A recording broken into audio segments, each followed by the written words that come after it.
जिवंत व्यक्ती जो आहे तो त्याची म्हणजे जिवंत व्यक्ती असलेल्याचं मृत घोषित जे आहे ते निवडणूक आयोगाने जे आहेत ते सर्वोच्च न्यायालयात बाजू नाही असं आहे की व्हिडिओ बघितला, एक माणूस निवडणूक त्या जातो, खोलीत जातो की ही व्यक्ती म्हणजे माझी पत्नी हिचं मतदान झालंय का, तर तो निवडणूक अधिकारी म्हणतो हो झालं मतदान.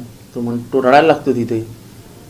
तो म्हणाला 5 वर्ष झाली मलाच भेटली नाही, ती तर मृत झाली आहे, ती इथे आलीच ती मी तिला इथे तरी भेटलो असतो, अशी परिस्थिती आहे.